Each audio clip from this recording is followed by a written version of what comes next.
So, Heather, why don't you just tell us a little bit about how you and your husband met, when you got married, that kind of thing? Yeah, sure. So my husband's name is Andrew. Andrew and I met in college in 20 2010.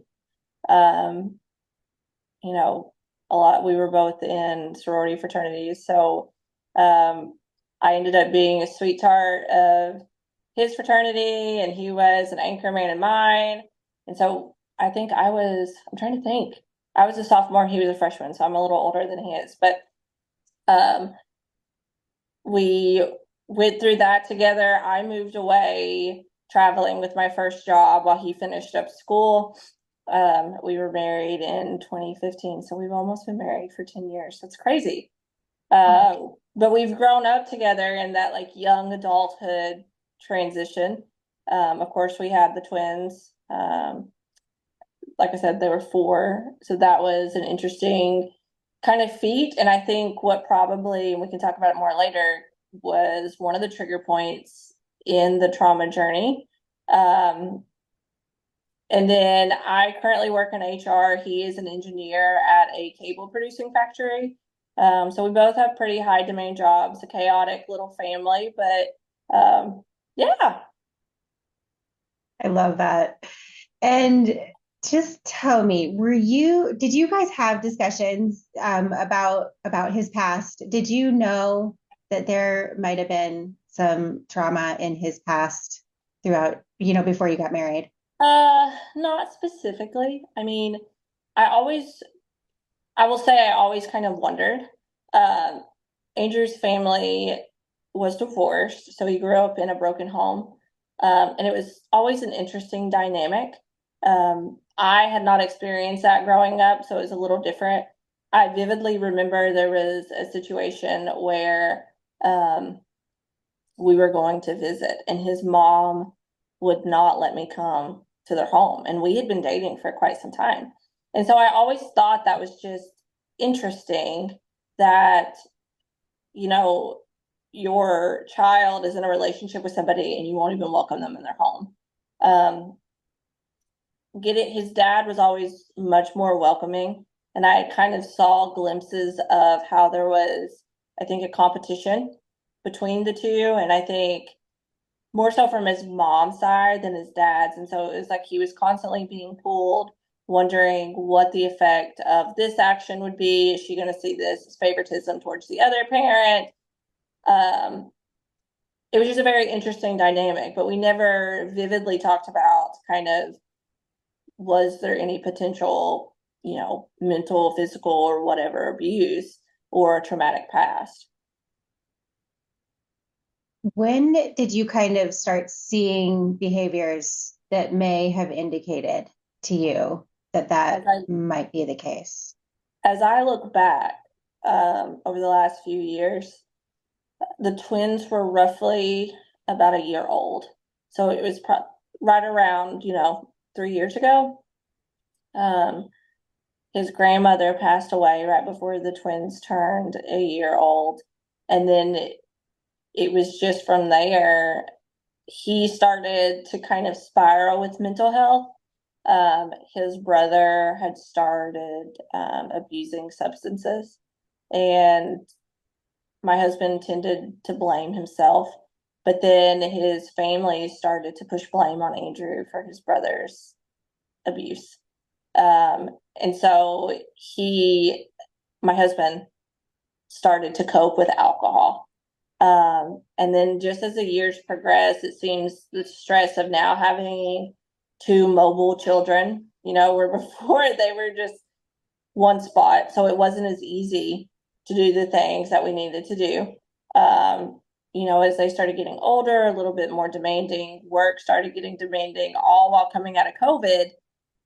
It just seemed he was really starting to feel the weight of all the things that had occurred to him in the past. Yeah, it sounds like a perfect storm. Yes, that's a perfect way to put it. Perfect storm. And that is very common, where there's some sort of event, that Yeah. can bring it forward, where it's like our marriage was just fine, right? And then Right, all of a sudden, I started seeing these behaviors. Um, and it has a lot to do with something is just bringing up those deep down wounds to the surface. right. How did some of those behaviors start affecting your relationship? I think to sum it up, I started getting very resentful. Um, and then I would take to moments where I was blaming myself, trying to figure out what I had done to put him in the mood that he was in. I'm a relatively positive person, and everything was negative to him, which started making me very pessimistic. Um, and I was just unhappy, I think, and it was frustrating to me because we have like the American dream, right? We have a beautiful home, two children, a dog, two good jobs, like, and not knowing what caused it. And ultimately, I'd be like, oh, what did I do? Like, I'm sorry if I rubbed you the wrong way. I'm sorry if I didn't do enough chores at home, or I'm sorry if I made this harder on you. But it just started making me resentful because it felt like I couldn't do the things I wanted to do, and I couldn't be a person other than mom, wife, making sure he stayed happy, or what I thought was helping him stay happy, taking care of the kids. And I was just done. There was no time for me, no time for anything I wanted to do. It was just tiptoeing around, which ultimately just has a huge negative impact on your mental health, physical health, all of it. So your husband was did just have mood swings, Oh gosh, yes. essentially. It felt like the smallest thing would just push him over the edge. He would get angry. He never physically hit, or, there was no physical abuse or anything like that, but he would just get angry. He'd storm to the basement. He'd spend uh, time downstairs. He would take extremely long showers. And what I figured out is that's when he typically would cope with alcohol, trying to cover up whatever he was dealing with. Um, and so he wasn't engaged with the kids. He wasn't engaged with me. And that's frustrating, right? Especially when I didn't know what was causing it. And when I would look at all the things I did that day on what potentially I had done to push him to this point. But in the reality of it wasn't me. When did you start to put your finger on that? I wonder if there's something else going on here. Because like you said, everything was in your favor, right? Everything was there to make your husband happy, and he was so not happy. So I had started, it was earlier 24. I think it was March when I found your program, but around March. I'd started looking online, I had started praying. I had went and talked to our pastor. Um, Andrew had came home one day and ultimately just told me, like, hey, I'm just not happy anymore. And he was like, I don't know if this is working. And I thought to myself, I was like, you know, I don't know. I'm not okay with just calling it quits. And so I knew that I had to do something to figure out the root cause. And if it was me getting in a program, or maybe I would identify something in myself that would help all around. And at least I could say that I tried, and didn't just throw in the towel easily. Because, I had told myself when we got married and we had both agreed divorce wasn't an option unless there was some of those non-negotiables, right? And so I was just committed to making sure I figured out what that needed to be. And I ran across your program, and I think I saw I think you had posted, and I'm trying to remember exactly. It just happened to pop up on my Facebook. And um, it was like signs your partner may be experiencing from a traumatic past. And I'm reading these and I'm like, oh my gosh, every single one, check, check, check, check, check. And I'm like, I got to figure this out.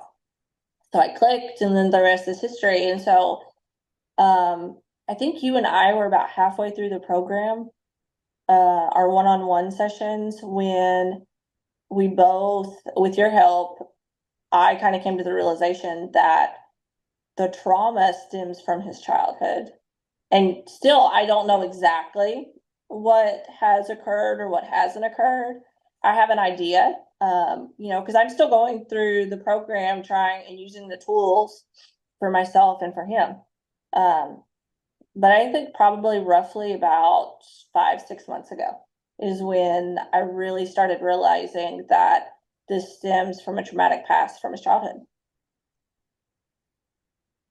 Yeah, and it's really interesting because there just isn't a lot of information out there saying to anyone, especially people who haven't had a traumatic past, and this seems so foreign, Right. that, oh, these are some of the things, and that these are coping mechanisms that they needed, that they Right. used to survive their childhood, that end up just being really not very helpful in adult Right. relationships. Exactly. And, I feel like just society today, if you look at the statistics, it's like 50% of all marriages fail. And that's substantial when you look at the big picture. And how many of those could be resolved, but with a little bit of conversation with tools?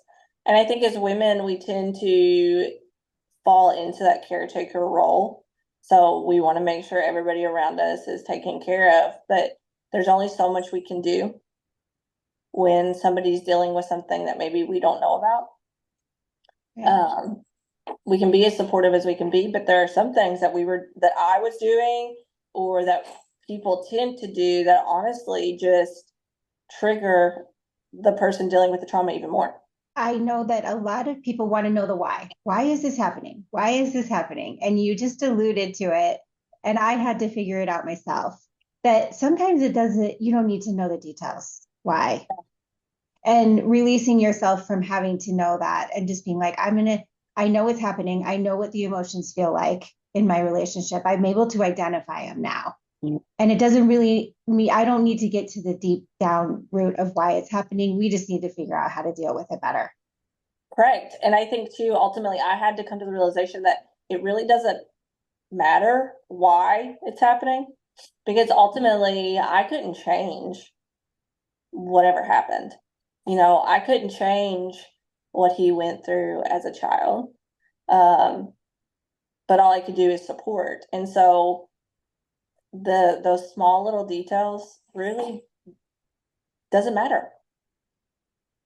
No, and being there and realizing that trauma survivor, right? They Yes, never had anybody just be there for them, no matter what happened. And right. that is so beautiful when you can be that person for someone else I agree. and not pushing the issue to know the why is actually really comforting for both you and them. It's like, I love you no matter what. Yeah.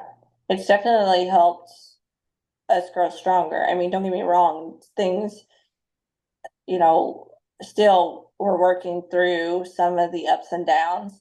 Um, Andrew is kind of leveling out more each week, which is good. But um, through all of it, I definitely feel closer and I feel like our relationship is continuing to grow stronger. When 6, 7, 8 months ago, I really thought we were on the verge of being done. If there is somebody out there who is feeling the way you did, where it's like, oh my goodness, I don't know where to go from here, we are on the brink. What would you want to tell them would be the first step that they should take? I think for me, it was, not giving up, at least trying to see if this highlighted some tools either for you or for your partner. One of the most relieving points, and one of your tools is it's not about me, right? And so when he would say things or when he would start acting a certain way or be in a mood, I had to remind myself, I didn't do anything. Unfortunately, I'm becoming the one who's taking the brunt of it. Um, but you would reference it in your program of you have to put your shield up and remind yourself that it's not you. And so mentally, that helped me kind of climb out of the hole of resentment and just being unhappy, because then I could focus on in those moments when he was having a moment, let him go have his moment, and me and the kids would go do whatever me and the kids were doing. And I was able to find my joy again. Um, so just not giving up and at least trying, and reminding yourself it's not you. If they have a potential traumatic past, there's nothing you can do to fix it. All you can do is support. But knowing And how that's to support, not, yeah, yeah, it's not very intuitive. And it feels almost like women, especially, and I think men too, they want to make it better. And it just you just want to so fix it, right? you want to fix it, you want to make it better. But when you realize that every time you tried to do that and then you sat there wallowing in it, you actually were making it worse. Yeah, and It's, that's hard. It's a hard pill to swallow. it is, it is, but ends up being one of the things that can really make a big shift Yeah, yeah. in the relationship. And at the time that I met you, your husband was not seeing anyone and didn't acknowledge No, or believe it's that almost in this, denial. Yeah. yeah, that this had anything to do with it. But throughout the program, tell me what your husband ended up doing. He ended up starting to see a therapist again. And so he still is seeing a therapist. And I think one of the biggest moments that I felt was like a turning point is we went on vacation with my family, and he actually scheduled two therapy appointments during vacation, which was huge, right? Like to take that step to not only do it consistently, but then to do it even when you're going to be out of town or scheduling an additional appointment when you feel like you might struggle. So he has recognized how much it does help him. Now, I still think there's some growth that there's, and this is me assuming, by no means do I know, but I think that there's still some things that he needs to open up to with his therapist to truly process. But he has appointments every Tuesday evening, and it's a non-negotiable. When he has these scheduled, it goes on our calendar, and whatever needs to happen to make sure he goes happens, right? Like I tell him, like, you need it, it's working, you feel better, don't worry about the other. So that was a big win when he started going consistently again. A lot of the questions that I get from people is, how do I make my husband get help? What would you say to that? That's a hard one. You don't want to come across as that nagging wife, right? But I, and I may have told a little white lie, um, but I knew that you and I were having these meetings. Yeah. And so I was like, well, I'm going to a therapist because you kind of were like my therapist. And I said, I'm doing it, before I get home. I'm doing it over the phone, like Zoom or FaceTime or whatever. And I actually found online, it's called growtherapy.com. Love And it. it was a game changer because for him, his biggest struggle was when he was seeing a therapist before, it was in person. trying to get an appointment that didn't interfere with work, that he was able to truly unload without having to go back to the grind. Because a lot of the in-person therapists here were like 8 to 5, which directly interferes with a work day. And sometimes you just need to come down from that emotional high after going. So when I introduced him to growth therapy, I told him, I said, look, you're going to put in what you're struggling with. It's going to suggest therapists that um, it's almost like a dating website for like therapists, really. And so it matched him with a couple people. He read their bios, he selected one, and I said, they're all evening appointments. So you could go to the basement and do it in the comfort of your own home. If you need an hour or so or 30 minutes to do your appointment and then extra time to kind of decompress afterwards, do it. So it really took the excuses out of the inconvenience out of it.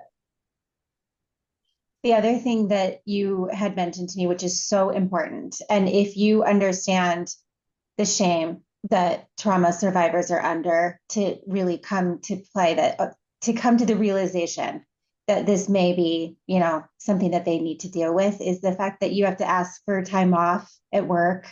Yeah.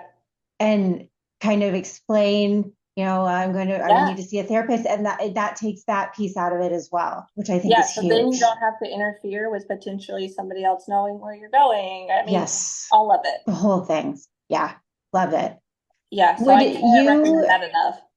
even if your husband hadn't taken that step, would doing these tools in the program have made a big difference? I think so. I mean, I remember a situation he was in, like one of his, and I could always tell. And when he had had an interaction, and typically over the phone or text because his family lives away, but anytime he had an interaction with specific individuals, he would have like a mood swing.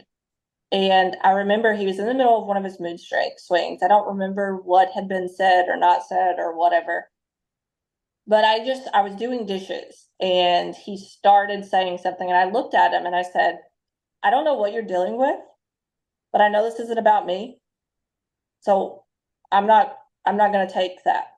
And I just turned around, kept doing dishes, finished, and walked in to play with the kids. And I just remember him like stopping in his tracks and was like, "Oh." But before I started your program, I didn't do that. But that goes back to like the safe boundaries and the pause method and things like that. So, yeah, I think it still would have had the same effect.